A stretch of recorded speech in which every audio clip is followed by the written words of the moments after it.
Hello, welcome to the new podcast series, King of the Middle, with Michael Joel Green and Chris Moore. Here's Michael Green. Hi, this episode we're going to be talking about making it. Specifically, the question of excellence versus making it. What does it mean to make it? How do we know if we've made it? How do we keep making it once we get there?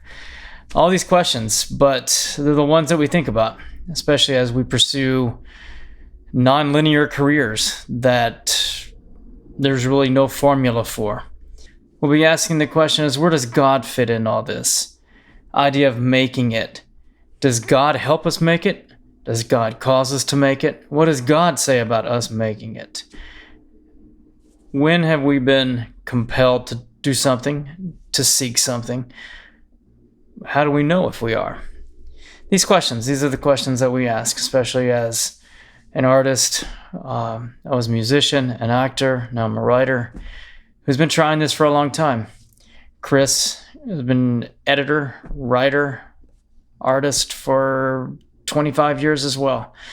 We ask these questions. And I think a lot of it does come down to making it. So let's dive into that. Chris.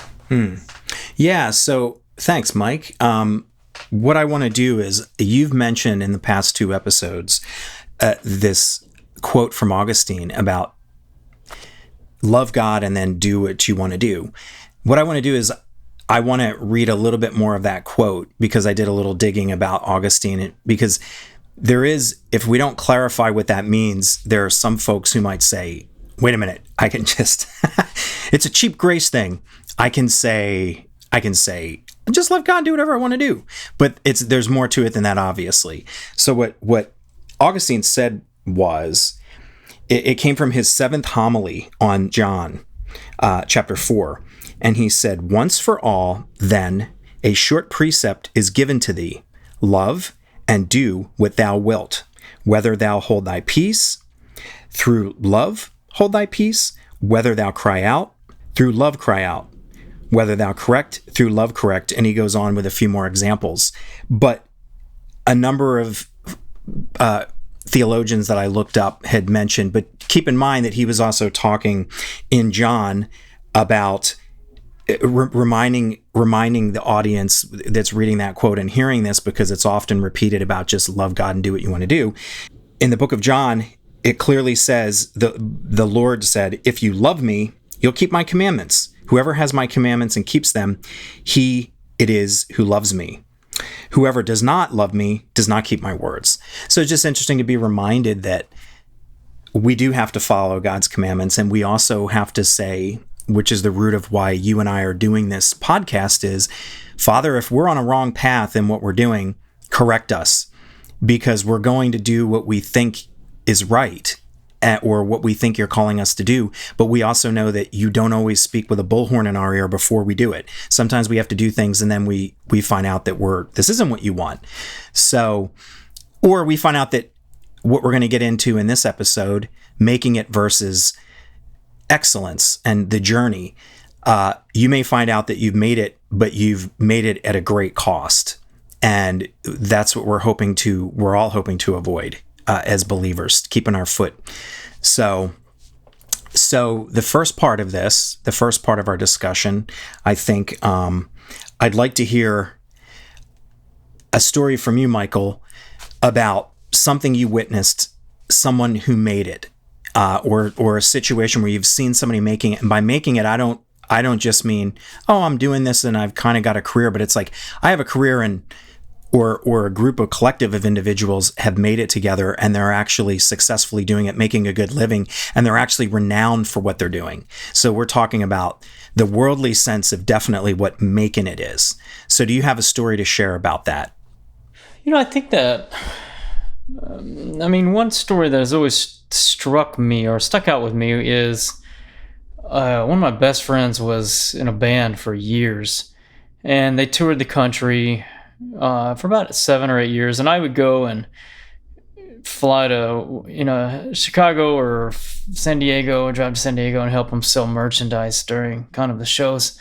But they played LA one time, and I went, and they at that time, they had gained some notoriety, and were becoming, then again, we go back to this question of what is making it? How far do you have to go to have made it?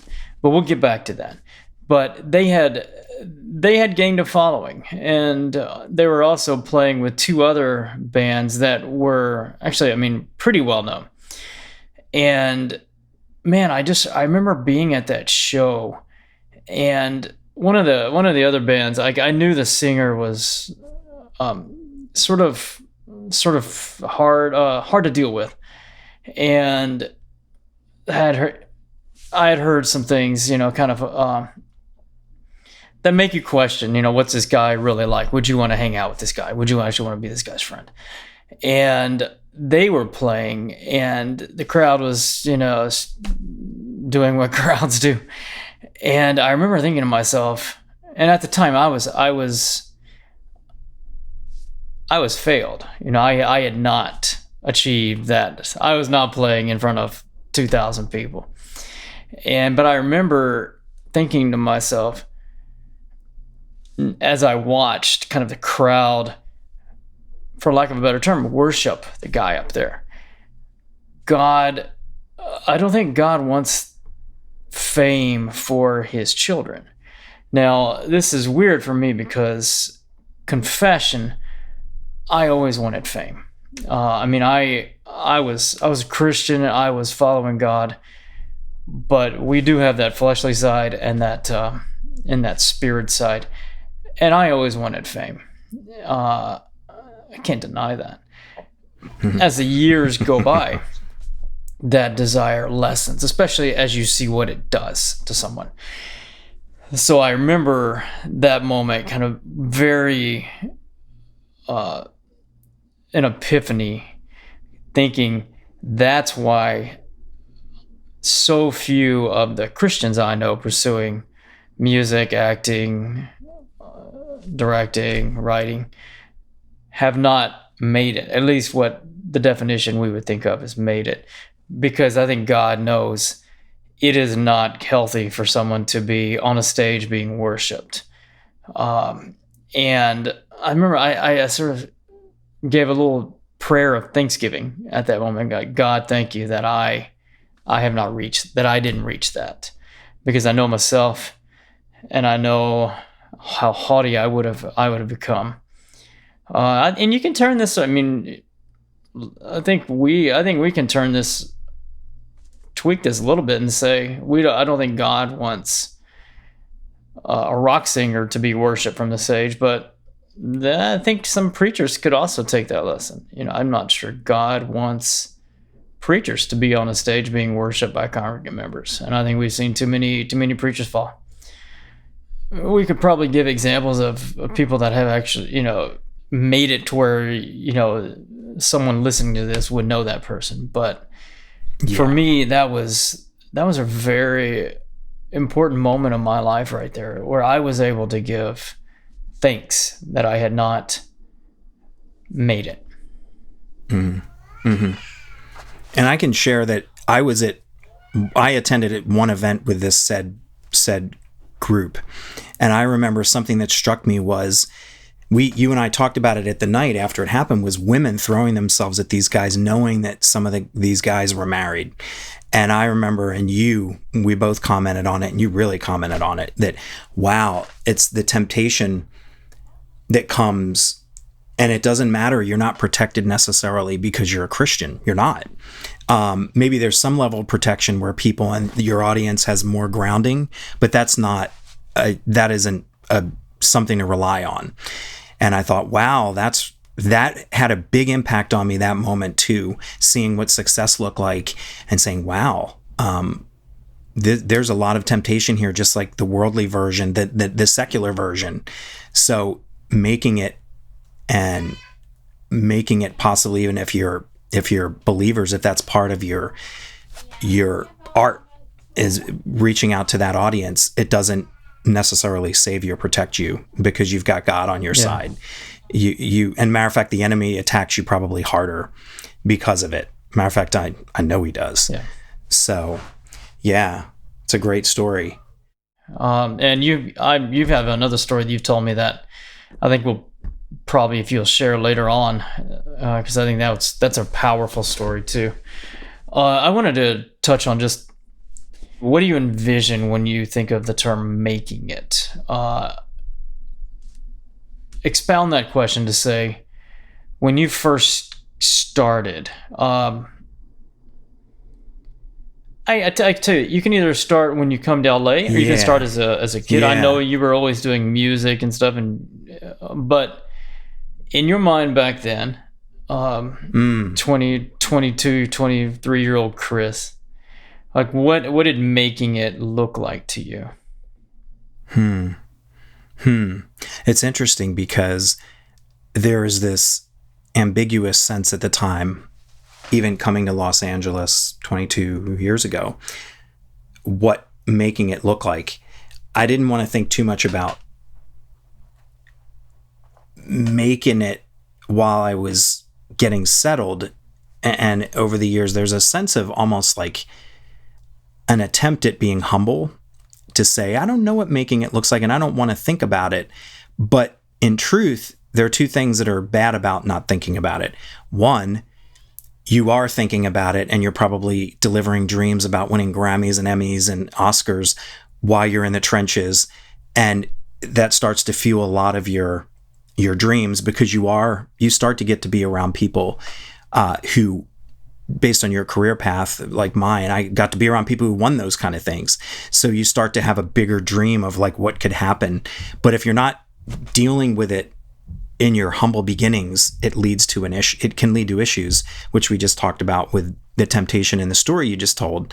But I think not only did I try not to deal with it because I wanted to be humble, which led to having to let go of dreams that were beyond grandiose and not what God wanted later in life, but also I didn't think, how do I become a success and actually work towards it in a more logical and a more thoughtful, prayerful, more direct way. I've been derailed a lot in my career over the years, which we talked about in the last couple of episodes in some of our backstory, that I've brushed up with some people who've really succeeded, but I did not focus like I needed to, and it left me kind of hanging and wasting a lot of years.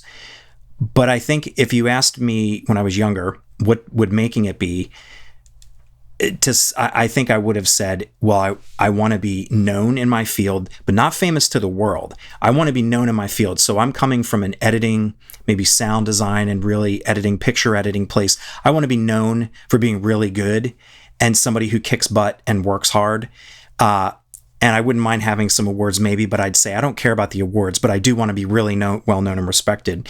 And I think, of course, not having to worry financially about hustling to survive. Or as an artist, I'd like to be able to get paid enough that I can be comfortable and have a decent home. Doesn't have to be a big home, but I think that would be success. But what I've realized over the years, the last 8 years in particular, 7, 8 years, what I found is I wasn't putting my identity in Christ and God in my success or failure. I wasn't putting that first. And when I started having to deal with letting go of things, letting go of these old dreams, and I started having more fear about what does the future hold, and I let go of this stuff, and I didn't fantasize about where I might be going, and I dealt with the reality of where I was. I started realizing, I've been putting my identity in this dream of success in the future, chasing it.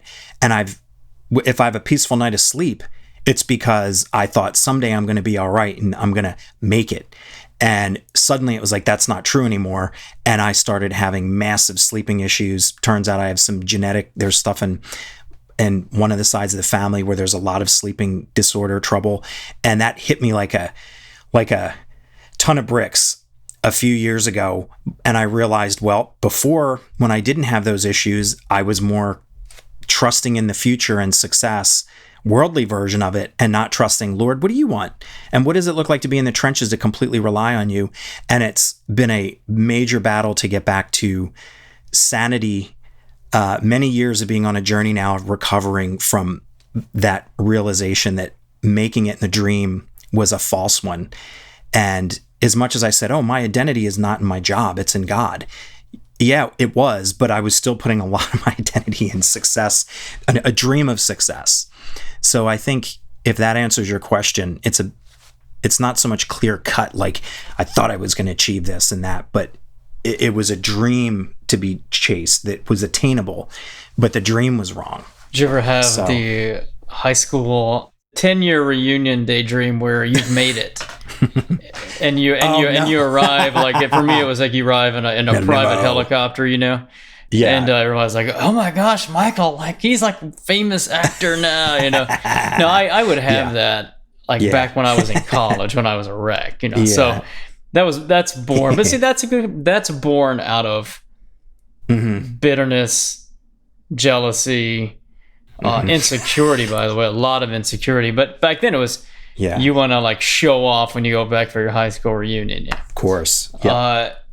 You go back to you mentioned the Augustine quote, and it's hard for me not to, because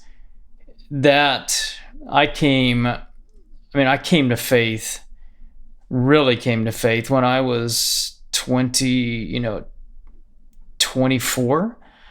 And someone told me that quote, and it was this just period of my life where, I was just like, my heart was exploding with joy. And I also had these great dreams I wanted to do. I wanted to move to Seattle to play in a rock band. So what if it was impossible odds? When you believe in a God that is providential and sovereign, in control, and you're a 24-year-old kid, man, hey, that's a great combination. But I heard that quote and it exploded in me. Paraphrased, yes, but love God and do what you want to do, because God's going to take care of you. And as long, and you mentioned the idea of obeying God's commandments. Absolutely. But what when this isn't a matter of sin? It's a matter of, well, I'm not really playing it safe, by the standard that it happens. You get out of college, you work your way step by step. Why can't I move across the country and try to sing songs on a stage? God's not convicting me that that's wrong. And matter of fact, God, I think, like, he wants to bless that, Again, bless it with what? And that's the whole question. Bless it with what, man? So, when I got to Seattle, mid-20s, to me, it was this perfect, God is going to, I'm going to have a ministry, but my band's going to get signed. We're going to be huge, And that was it, man. And there was the fame, the desire for fame was definitely sprinkled in there. And I remember one time I played in a few bands while I was living there, and I was in a band where we were kind of playing more acoustic stuff that I had written. Definitely wasn't hard like another band I had been in, but we played at this church festival that my buddy, the guitar player, had set up, and we got on and we played, our songs, and they were great, and we had a great time.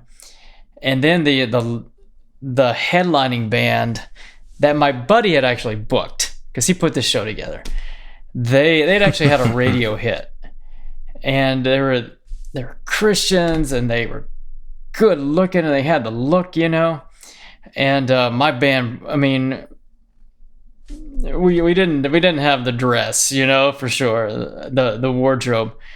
And man, this band, they got on stage and they were so cool, and they played their hit song, and the singer even quoting a Bible verse during the show.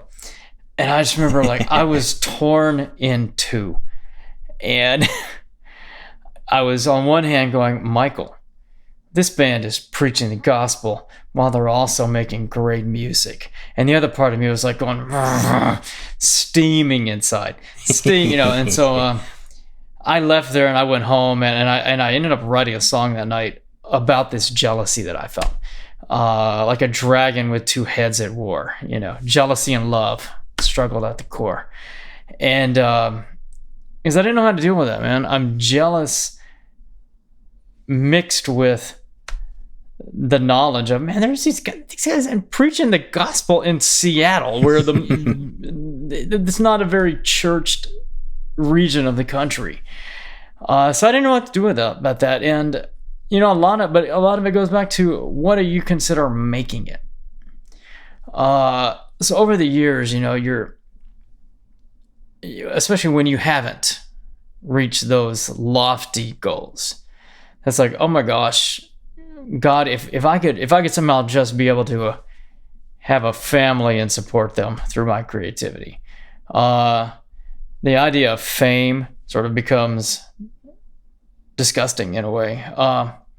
Really quickly, forgive me for talking so much. I went for a bike ride with a buddy about 2 weeks ago, and this guy, he's an actor. He's our age, and I've known him for 20 years. And this guy had a pretty traumatic childhood, but it didn't stop him, and he moved to LA, and he's been an actor, and he's written and starred in, several short films that he's written and produced himself. He just wrapped an episode of a pretty huge TV show, 2 episodes actually. So we did a bike ride, and then we were just talking afterwards, and he said, like, my goal is to give a TED Talk one day. Once I've made it, he said. I knew it'd be about kind of rising from that traumatic childhood. And as we were talking, I realized, man, if he were to give a TED Talk right now, everyone in that room listening to him would think, this guy has made it. I mean, the Lord brought him through that tragedy as a child. He's been on TV shows. He's written he's in LA, man. He's an actor, and he's a great actor. Yeah. Everyone there would say, this guy's made it. But to him and to me, because I still say I never made it, or I haven't made it yet. We're the only ones that would think, this guy hasn't made it. Why is he talking to me? Everyone there would be, man, this guy moved to LA and made it. So really, really kind of stuff to think about for me. It's what actually constitutes making it for me. Yeah. Yeah, and I think I want to add a story. I didn't know if I was going to tell this, but based on the story you just told, I'll just say this. The last couple of years when I was working in editorial before I left, the actual year, a few months before I left, I was working on a show, and it was a pilot. And for pilots, they bring in big guns. They usually bring in movie director guys you want to get the best possible first episode to build a legacy series on. And I was working for about a month and a half. An editor who I knew brought me on as an assistant, and we're just working crazy, insane hours. We're working 60, 70, 80 hours by the end. We're all living together in this place, in this building, this little loft or whatever the heck it was, whatever they call the things, bungalows. So I'm there and I'm working, and we get pretty close. We start to get pretty close to these guys that we're working with. And the director of this thing is a director who had made a comedy that was one of the biggest comedies of all time. It made $500 million in the US. It was like a record-breaking film. We really liked working, the editor and myself really liked working with this guy. And the people that he was with, they were really great, fun people to be around. So towards the end, I had told them, this is about my last job. I'm going back to school. So as we're a couple weeks away and we're winding down, the last week we're winding down and things are getting less stressful. this director's producing partner said, "Chris, what can we do to like get you to reconsider not going back to school?" And I just looked at him. I said, "Well, I mean, would you take me?" I knew they were prepping for another movie, and I said, "Would you take me onto your film?" And he said, "We could look into arranging that." And I said, "You don't have to. I've got to go back to school. But thanks for asking." Then the next week when we wrapped, that director came in to say one last thing to the editor, and he walked out, and I was like, "Oh man, I'd like to say goodbye to him, but we're so busy." He turned around in the hallway and he came back into the room, and he said to me, he goes, "Chris, I just want to say you're really good at what you do, and thank you for what you've done. You really know what you're doing." And the way he said it was like, I know that he's seen what I've seen in the business, the kind of guy he is. There are a lot of people in the business who don't kick their butt as hard as they could and aren't as educated. There are a lot of people, most people do, and most people are great. But I really appreciated that. And here's this guy who's this big time director and I'm here and I'm working on this thing this is in the career vein that I went into, editorial. Now, I did originally think I was going to keep pushing to become an editor on TV and film for the studio system, but I'm still here on that path up, and I'm working around these people, and I consider myself a total failure as far as maybe I can do this job well, but my career is a total failure. And I have this guy, big time director, coming and telling me, and there's no question. I mean, there's a question, but I think if I had said, "You know what, I won't go back to school. Let me come work for you," they probably would have really seriously considered it. But that's not the point. The point is, I thought I consider myself a failure. Yeah. And it's ridiculous that the way we gauge things is that I realized as I was thinking today about this before we talked, is you are always chasing the dream. You are always chasing the success that you want to have that you never have. And that is something I have heard repeated over and over again from successful people who were never satisfied with what they had. You can read books, you can read biographies, autobiographies about it. That is a thing that a lot of people are never satisfied in success because they always feel they're a failure, or they're only as good as their last success, and now they're a failure. They reset. And that is not how God looks at us. And for us to be trapped in that way of thought, to be trapped in that is a terrible, terrible miscalculation. But it's crazy because before you know it, it creeps up on you and you get to a place where you're like, wow, I'm doing kind of well. I'm a failure. So yeah, your story about this guy that you know who wants to do the TED Talk, I get it. Like, the question I would have for him is, when are you going to be successful enough to do the TED Talk? What is your definition, as you asked me in the beginning, what's the definition of success? And we know the definition is your identity in God and trusting Him. That's the success of your life. It's not about any of this stuff. But man, it's hard to let go. It is. It's hard to let go, and it's hard. I remember when I moved to LA and was acting. By all definitions, I was acting. I mean, I was taking classes, I was going out on auditions, whatever. But I couldn't tell people I'm an actor because I had not made it. I wasn't working. I wasn't making money as an actor.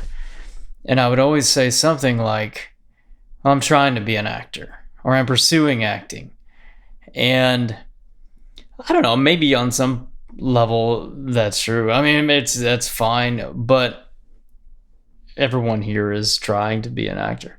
But the bigger question was, when are you actually going to say I'm an actor?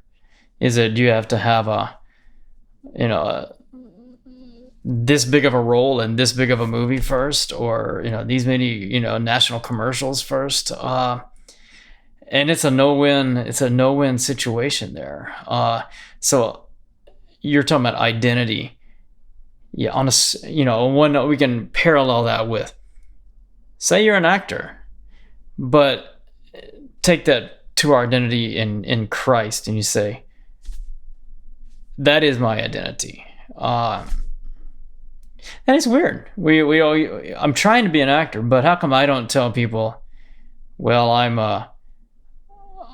I'm trying to be a Christian, or, I just say, hey, I'm a Christian. So that's weird. I've never thought about that before, but I know I'm a Christian, it's like God has accepted me. Mm-hmm. Yeah. So I guess that tells you where your true identity is. Yeah. Yeah. So I think then our episode title here is Excellence. So some of my last story kind of taps into that, which is I may have thought I was a failure in my career. And a lot of us on this journey as artists may think, man, we're just not making it. We feel this passion, but we're not a success. But there is something to be said on that journey, regardless of whether we feel that we're succeeding. And I understand that there's what I'm talking about. I'm trying to also acknowledge that there's a drive that we have, which is going to be in conflict with our identity in the Father, that we're good no matter what. But then there's this part of us that is in battle with, I want to succeed in an earthly way. And I don't mean in a worldly way. I mean, in the earth, while we're here as believers, we want to achieve things, because otherwise you just sit around, do whatever the easiest job you could to have the simplest life, and then die, and then you're in heaven. And a lot of artists don't feel that. I know that my life is in heaven where I'm going, but I don't want to sit here for 70 years, 50 years, 80 years, whatever it is, and just sit by and just do okay. I want to thrive for God. So, and he may say, but I don't want you to, Chris, not in the artistic way that you think. But the thing is, we're driven. So we're in this battle between identity, but also wanting some kind of success, and then hoping that we can hand it to the Lord and say, I'm giving it to you, but I do want to be used by you to do great things. And I want to be able to push myself into the background in the shadows, but I want to be able to do things and be involved in great things for you. The real essence here of what I'm getting at is, there is a call, I believe, as a believer, to be excellent at what you do. So if I'm trying to do art because I want to convey to the world I really love and believe in God, and I believe that He's given us the code how to hack this world. He's told us exactly how human beings work and how this world works. And if you follow Him, He's given you all the instructions, but He's given you such complex truths that your life is not going to be boring. The yoke is light instead of a heavy burden, but there's so much information and so many things to debate and so much amazing stuff that He's given us, wisdom and knowledge. But the excellence, that's something that I realized, which came in that story of being in that room with the director coming back to me, which is, even though I thought I was a failure, I wanted to be really good at what I did because I wanted to honor and respect the people I was working for. And even in the things that you and I have done, Michael, when we have not had success, or we thought, I have no idea how this project's going to turn out or whether we're going to be any good, I still, and you and we wanted to be really good at what we were doing because we want to be excellent. And in a sense, there's a success and there's a sense of pride in that. Even if we never make a penny and we stay in obscurity, if we can be excellent and strive for that in what we're doing, that is a form of success. And I think, again, the Lord will honor that, even if the honoring and how we are as artists doesn't happen until we go into the next world, the next life. I've been thinking in recent years, I really want to get better at what I do so that when I go off into heaven, I'm going to be able to be that much more prepared to work because I'm already doing it now. I'm not waiting around saying, you know what, I can't do this and that and the other thing because I don't have the talents, I don't have the time. I'll just wait till I'm in heaven and then I can learn it. Well, I have 100 things I want to learn in heaven that I'd like to learn to do. But right now, I do have to work at things because I can be used here if I'm excellent, even if I don't make a living. But two, I'm honoring the Lord because I'm not half-hearting it. And I think that's where we're getting at with this excellence versus making it. Excellence really matters in your journey, even if you consider yourself a failure, even if nobody even likes your stuff. If you're working to be excellent, people will know and they'll be inspired by you. Even if they don't like your art, they will be inspired by you because they see how hard you're working. And something we'll get to in a future episode, part of that excellence is being teachable. which has been hard for me, and I think we'll expound on that at another time about being more teachable, is part of becoming excellent with humility. And I did touch on that in the first episode, that you've got to accept failure and say, I can be better than that. Yeah. But what are your thoughts? The idea of excellence, I mean, definitely with the quality of what you're actually doing. But I also look at sort of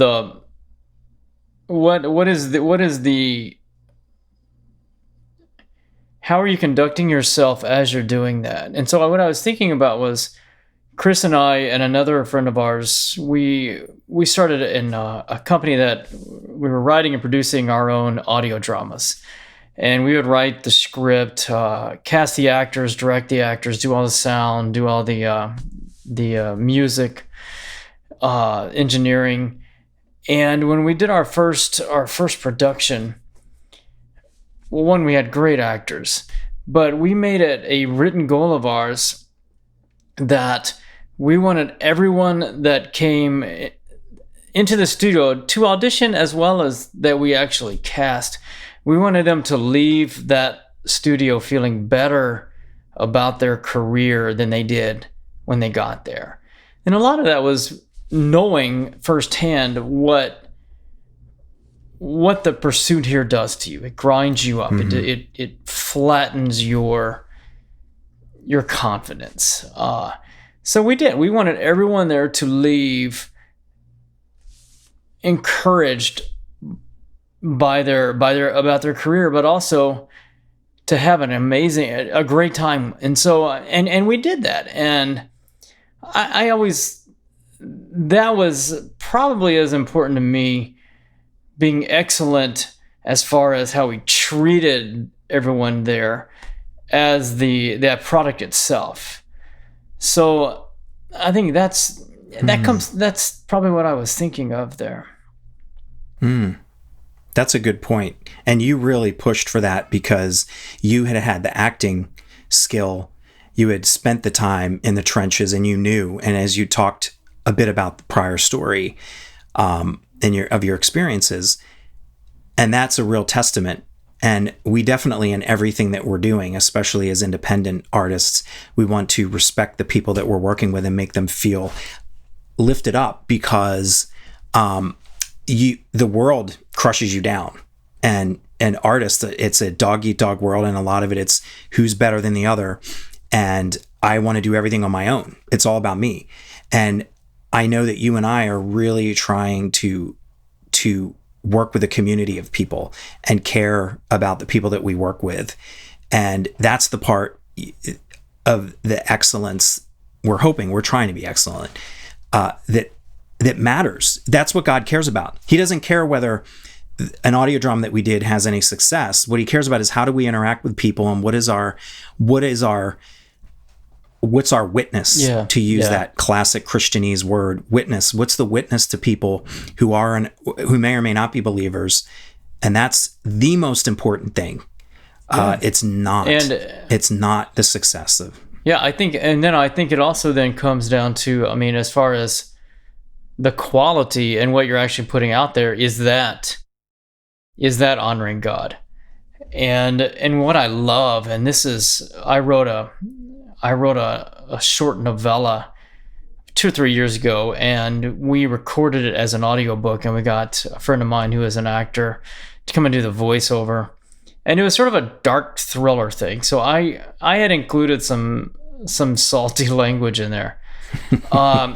And as we were doing it, a couple of the words came out, and you all called me on it, basically saying, should we have that word in there? And we took them out. And I loved that you all could call me on that, because even though I could justify it saying, well, it's a dark thriller or whatever. That's no. If one person's gonna say that's not honoring to God, then I'll cut that. So I look at it like excellence as far as the treatment of those you're working with, the production, the the brothers and sisters you have around you actually to have the license to be able to say, you're off there. So yeah, man, all these things go into it. And I know that you have turned down roles that could have jump-started editing for you based on content that you didn't approve of. Right? Yeah, there've been a couple things that have come up or just being in an environment. My last job I mentioned, I worked for Ryan Murphy's company and in the first episode, and there are great opportunities there because that's a company that moves people up. If they like you, and by staying employed by them, it means they like you, because it's too intense. You'd never stay. No one could stick around there that everybody didn't get along well. But once you get in there, they'll push you up and make opportunities. And you can't ask for being in a better situation than a production company like that from a worldly point of view. And there've been some other things in times where I had opportunities that could have moved me up into very good positions after a lot of years. But yeah, I knew that wasn't what God wanted. And it was there's a part of the excellence as a Christian, I suppose, is doing when God says, I don't want you to do this, I want you to do something else, or I want you to turn from this, or taking a dark turn. That part of the excellence in your career is actually saying no, and even wrapping up some of your career, ramping it down, which sounds counterintuitive. Excellence means not doing something or turning part of my career off, but that actually, in your walk as a believer, is a different kind of excellence that trumps the excellence in your job. But I'm not recommending that you quit something in the middle, because that was always an issue too, where I would sometimes find myself on something I didn't realize because there's no way to know. Then you get into it and you're like, ooh, this is something I should not be on. I shouldn't be doing this, but I'm not going to quit. I'm going to stay on it. And then once the season's over, you're off for many months. You don't have to commit to come back on that. At least that's the way the big budget TV shows work. You can leave. But as far as excellence, I think, we're dealing with that. And I would just toss in, I know somebody. I went to school with somebody who became super famous, and it is a heavy weight to be successful. And it's not that I've had any kind of extensive conversations with this person, because I haven't been around them since they became really famous. But I know when this person became famous that there were a lot of people who knew him before he was famous, came out of the woodworks like, can you do this for me? Can you do that? And there's a lot of weight on that and pressure that comes, and I'm talking about as Christians. And then if you say anything in public, it's all over the place. If there's a controversy and you're tied into it, you're on the front pages of tabloid e-magazines. If you use a 4-letter word to describe a president because you're really frustrated, like a lot of people are, you're on the front pages. And now as a Christian, you have people looking at things they see in the media and going, is this guy really saved? And the other side's going, no, preach it, or you can do whatever, because I'm glad that whatever you're doing, you're a Christian in the industry. And you just can't, even from believers, it's like when you become big, it's a lot of weight, and it's something that you should not be questing and lusting after. And I'll say that I read this book recently during the lockdown. Justine Bateman, Jason Bateman's sister from Family Ties, she wrote a really interesting book about fame and making it. And I think it's just called Fame. It's a really good book, loaded with F-bombs, so be warned if you want to look it up. You can get it at your library too. But what she says is, I beg you not to make it. You can be a success in what you do quietly and be out of the public limelight. You can be the greatest firefighter ever. You can be in an industry and an artist, but she goes, I beg you, don't become famous. If that's what you think making it is, it's terrible. And she went through a lot of really tough stuff. And now she's working in the industry, but she's not on the tabloids because she's behind the scenes. And she just says, that's what I love. I love being in that different position. And I think that was great advice. I just looked at it, I was like, this is a very Christian view coming from somebody who's lived a really hard life, who's not necessarily a Christian or Judeo-Christian values. But yeah, I thought that was a great advice to be aware of. Yeah, I think I know who the person you're talking about as far as and if it is, you ran into him somewhere once recently or something at a store? Some years after the fame set in, I ran in a 99-cent store. Of all things, I was like, this person is way too well known now to be in a 99-cent store. But he definitely was not as open to communication, even though we had been to school together. And I just felt like I'm giving the guy a lot of grace. I was a little bit like, I wish we could have walked outside the store and had a conversation for a little bit. But I was like, this guy is hit up all the time. And he's probably like, oh, yeah, Chris knows me. Is he going to ask me about something? And the fact of the matter is, I do have things I would love to do with him, but I'm not going to ask him because I know what he's been through. I know this guy's made it, and I'm not going to do that. If anything ever happens, it'll be God bringing us together, but I'm not going to approach him and do it in this inappropriate way for the business. So, yeah, but I don't wish it on anybody. And it's like you talked about at the beginning of this episode with guys you knew who were having some pretty decent level of success. I think those guys even had a hip clip of the week on MTV, the band you're talking about, which was a big thing back in the 90s. They actually were the band that was getting played for the week on MTV. So they hit a decent level, but yet you wouldn't wish what they were dealing with and their struggles on anyone. And that's not a making it that you necessarily want. And it's hard to maintain it when you have it. And I pray for the people that I know who are successful. When I try to remember them when I can and just say, Father, I pray the person comes across not a tabloid, but they're in the E-list entertainment. They're on your news feed. And I just say, Father, I just pray that person's all right, because I don't know what they're going through, and I just pray. So yeah. I'll end my comments for this episode with this. There's a great new documentary about the Go-Go's that premiered on Showtime, and the lead guitarist, Jane Wiedlin, who's pretty awesome. She's always been very outspoken and very honest about her feelings over the years. I've seen in interviews. At the end of this documentary, she says this quote favorite Go-Go, that by the way. Yeah, and she said a quote, and I went, yeah, I fist pumped at the screen, because she went right to what we said, what we started talking about in the first episode of this podcast series, which is, she said, the person that I am today would not exist without all the failure that I went through. All the success that I ever had never taught me one damn thing. And I was like, yeah, that's what I'm talking about. It's the failure and the lack of success that causes humility and learning, where we can become better at what we do. And this is coming from somebody who's not a believer. And I love that quote. I was like, this is what my reality that I've realized, and it comes with age, I think. And they're a little bit older than you and me. Those bandmates, they might be, I don't know how many years, but they're a little older than us. But I get it, like, oh, you're older now and you're seeing the truth. And it's like, I'm coming into that place now too. So do you have any wrap up comments? My heart goes out to Jane Wiedlin. Oh, I love her. Mm-hmm. To me, I think about, you can hear warnings and admonitions about the destructive nature of success or fame or money. But we still are always going to be that person that says, I'm the one who can handle it.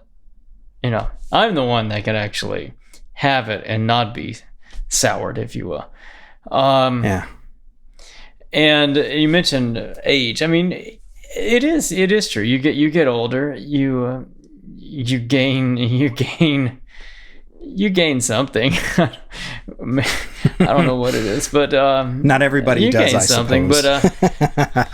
But what are you gonna tell me as my 24-year-old, 25-year-old self that actually registers? And I don't know. I mean, because I was still going to do exactly what I did, And I love it. I mean, I absolutely I would. Like, I wouldn't trade any of those experiences. But I guess I would just preach nonstop. Your identity. Your identity is in the Lord. It is not as a performer, a business person. It's not as, it's not in anything you do, or it's not in even any earthly relationship you have. Your identity is in the Lord. You are fully loved and adopted by the Lord. So strive for excellence in what you do, and maybe the Lord will shine on that and bless you. But always, that is your identity is in Christ. And you can't, like, once you get your head around that, then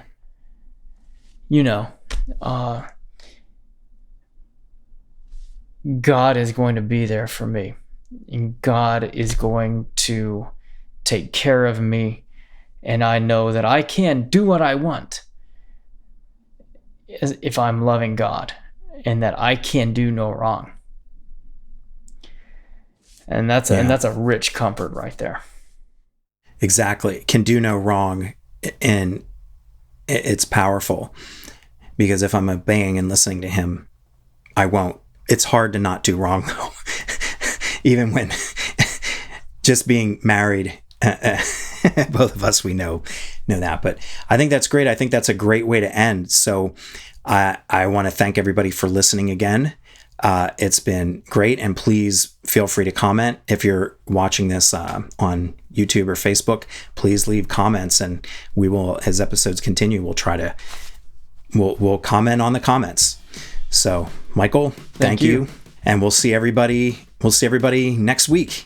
All right. Bye-bye.